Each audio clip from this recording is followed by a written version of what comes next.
I do have some explaining to do. The first thing to explain will be this fluffy thing at the top of the shot you can see there. It's a new microphone I've got. I'm hoping to give you some better sound quality. I'm always looking to improve my videos. But firstly we'll get that out of the shot. I'm shooting in 4K, so I should be able to zoom up a little bit, remove it from the shot without losing any quality. But in all seriousness, folks, I do have some explaining to do. It's been about 12 weeks since I uploaded my last full-length episode. So if you want to find out a bit more about what's been going on in the life of Mikey, then we'll save it for the end of the video and I'll explain it all then. But first things first, we're going to get into my last 3 fishing trips. I really thought I was starting to crack the code of fishing around Darwin.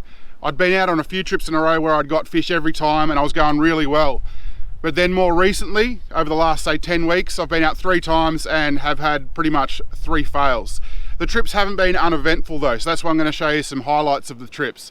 The first one was a trip out into Darwin Harbour. It was a late afternoon trip. I snuck out for just a couple of hours. My plan was to go and just look on my sounder and find bits of shoals and wrecks and stuff like that and just drop some baits down and see what happened.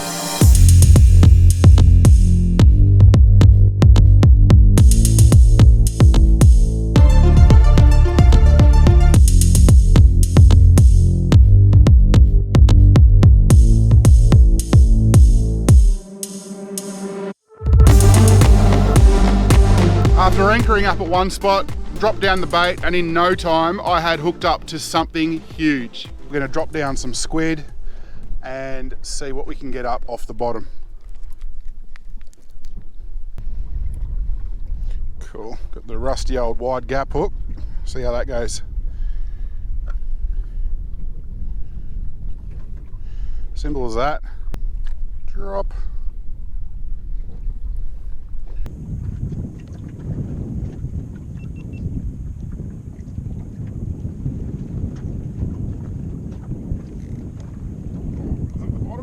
That's a big fish. Holy crap. Oh, it's at the bottom. No, that's a fish. That's a big fish. Holy crap. Oh.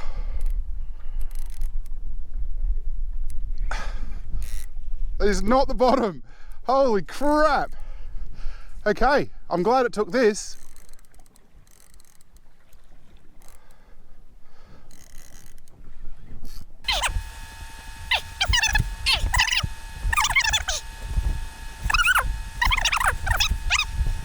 It's just not doing anything.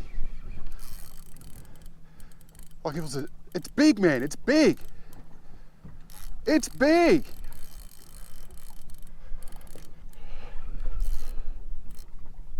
It is so big. Like if it was a GT or something, it would be just going nuts. It is big, man. It's a shark, it has to be.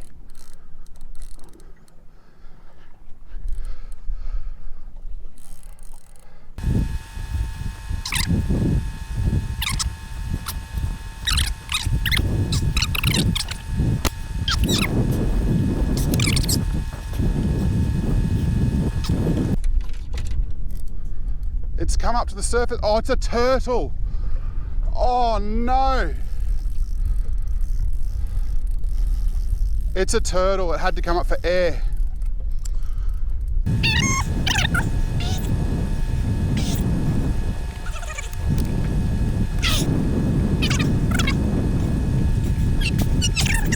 Let's get him up. Oh. Oh, okay, there he is on the top. It's a big turtle too. Oh.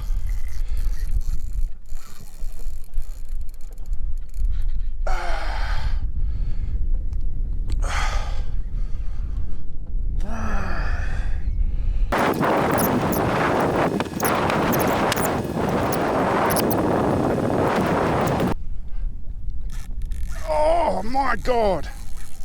Oh. Oh, he snapped off. Holy crap. That's my turtle. Oh my God. Holy crap, that is absolute raw power. Obviously don't want to hook an animal like that while you're fishing.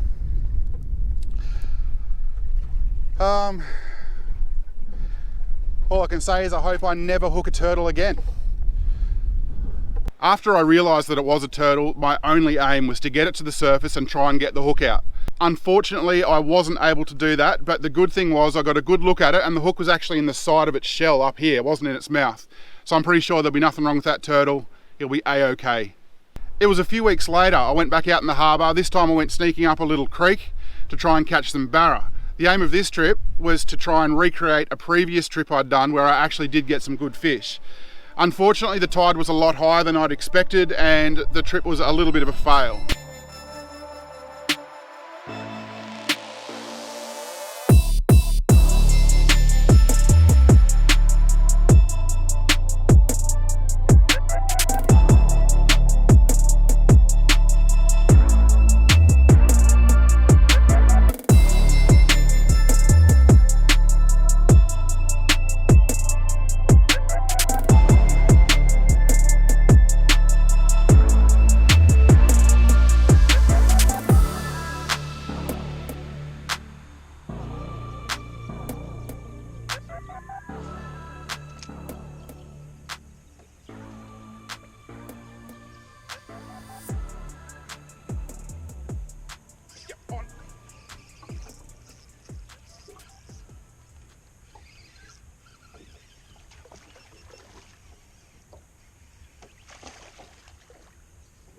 Baby Goldie, golden snapper.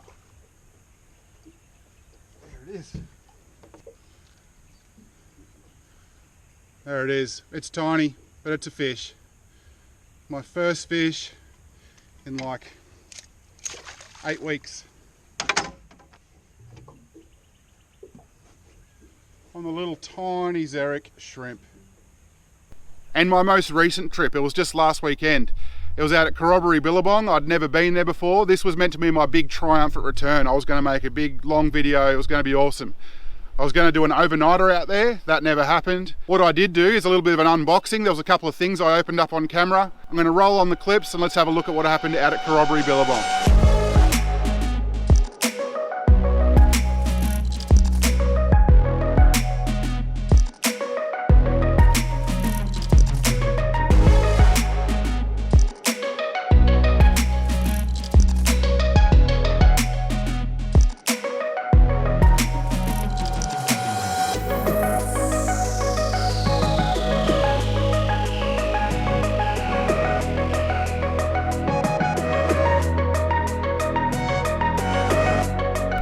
Well folks, we've made it successfully to Billabong, launched the boat, no dramas.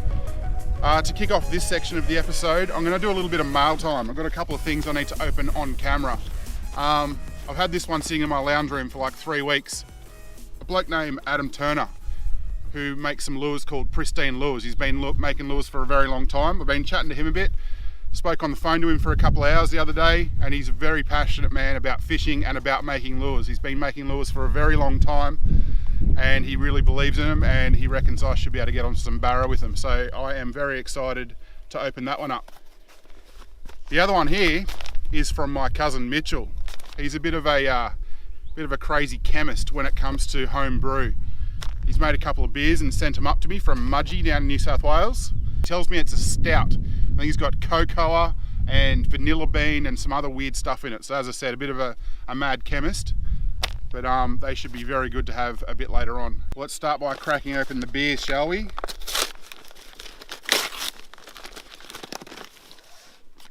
You sent me 2, no surprises, no. Electrical tape for the win. Big knife. Yeah.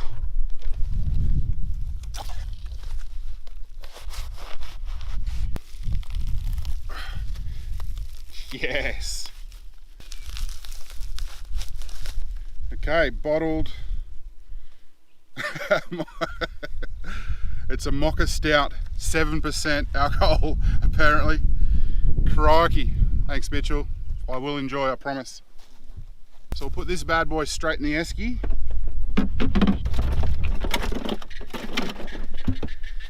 And this one here, he reckons if you're not going to drink it straight away, leave it at room temperature and it should ferment more or carbonate, I don't know, whatever. He said leave the other one at room temperature and drink it in a couple of weeks. And the second one, before I start fishing, I need some lures. I did bring heaps and heaps of lures with me, but these are the ones that I'm really excited to use.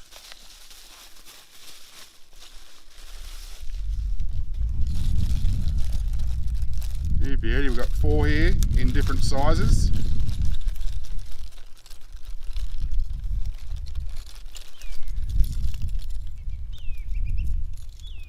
Look at that. So these are handmade timber lures. So all the hardware has been put on by hand. It's all wood turned on a lathe. The way he explained it to me is like using a key cutting machine. So you got the general layout of it, but then after he gets it out of the lathe, he cuts the front and back off, sands it and makes sure it's the right shape. Then he paints it and airbrushes it by hand. Pristine lures, handmade. No one's ever made me a lure before. So that's pretty awesome. Thanks, Adam. I'm going to start with these two. Have a flick around the lilies here. Hopefully don't lose them. And then maybe even have a troll. Well, that pretty much concludes my first ever mail time. So thanks Cousin Mitchell and Adam from Pristine Lures. If anyone wants to send me anything to try out, or if you've got some good home brew that you want me to try, just send me a message and I'll give you my PO box and send it through. I'm excited. Beautiful. All right, we are trolling with one of Adam's lures, one of the Pristine lures, out the back there. Look at the end of that rod go. Bloody good swimming action by the look of things. Okay. You wouldn't believe it. I've been trolling along and I hooked up to a fish. He's doing circle work. This is really weird. He must be foul hooked. Don't tell me it's a catfish. Don't tell me it's a catfish. Oh my God. Oh, no, it's a tarpon. It looks like a tarpon, I think. Oh yeah, no, he's all good. Don't know why he was doing circle work. Holy crap. There you go, a tarpon on the troll. I've caught a handful of tarpon before, all about this size. In shallow water, so my sound is freaking out. Back. Wait. Hey, and he's off. Well, there you go, Pristine Lures. Trolling for, oh look, realistic, I've been just exploring for half an hour or so. And a bit of an unexpected hookup. Yeah, beauty. Can you put your finger in a tarpon's mouth? I'm going to do it. The other day, yes, you can put your fingers in tarpon's mouth. Look at the size of the gob on it. Son, there it is. Look at that. Far out. They're like a weird cross between a barramundi and a herring and a mullet. Something weird like that. Okay, well they are tough little bastards. Look at this, straight into the weeds. Into shelter for you, mate. Off he goes. Alright, slight change of plan.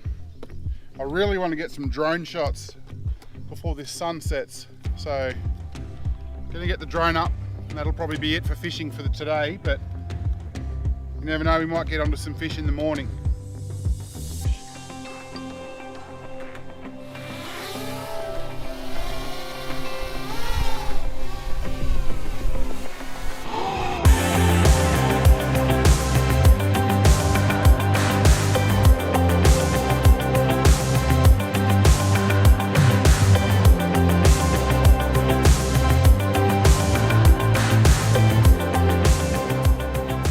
Alright, I need to cook dinner before I completely lose light.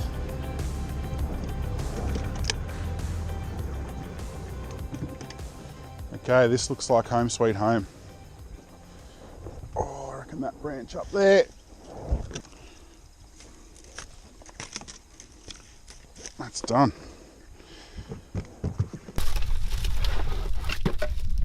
So I've bought a little 12-volt oven. 12 volts, so plugs into a cigarette lighter plug. Opens up like that. It goes to, I think, 120 degrees, so You're not really going to crisp up any chips or anything like that in it, but if you just want to warm something or slow cook something, this is what I bought it for. It's going to be dark by the time that dinner is finished, so you're not going to be able to see the final product or watch me cook it. But I can tell you it's going to be awesome. We're having a bit of a mixed grill. Got some steak, some lamb, some pork, some chicken, some gravy, some mushrooms to make a mushroom gravy, some potatoes with some garlic and butter. Going straight in. Asparagus and corn. That's what I'm having for dinner on Corroboree Billabong, in the middle of nowhere on my 4.75 metre boat. It's not a very big boat, so I've got not a lot of room to work around here, but I've got the oven on back here with the potatoes and corn in it, and then everything else will be done on a hot plate which I've got down here. Well, the only thing left to do today is try the stout.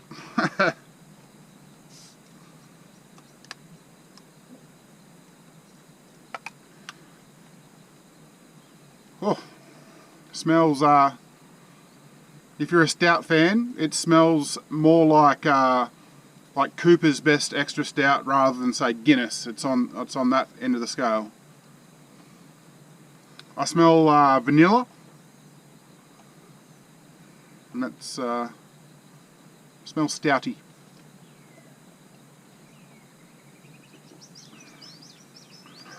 Crikey. Yep, that'll put hair on your chest.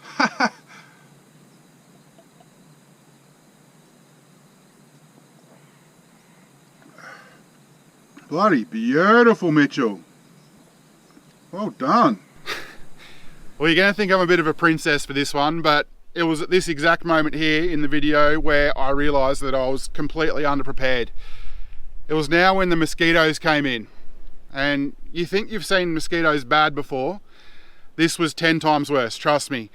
If you could grab the air in front of you like this and open up your hands, you would have 10 dead mosquitoes. They were just absolute plague proportions.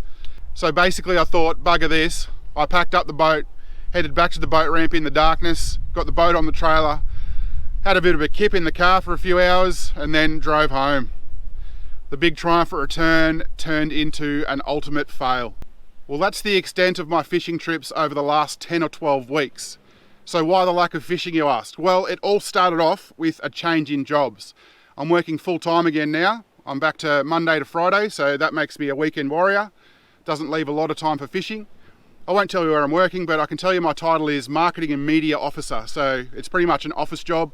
And the other major reason for me not being out fishing is my little baby son, Artie. He's almost 1 year old now, and over the last several weeks, we've been in and out of hospital. I won't go into too many details, but basically he ended up having surgery on his ankle, and he is definitely on the improve now. One thing I really would like to mention about the whole experience was Darwin Hospital. All the staff there were absolutely brilliant. From the doctors to nurses, even the cleaning staff were some of the loveliest people we've ever met. I'm a very impatient person and I absolutely hate waiting. So that is the one negative of the whole hospital system, the sitting around waiting. But once you come to terms with that, the rest of the experience is just absolutely second to none. So it's probably a good time to start winding up the video here. I've had a lot of messages from people wondering where I've been. Hopefully this answers some of your questions. I'm Mikey Cunningham and I look forward to seeing you in the next video.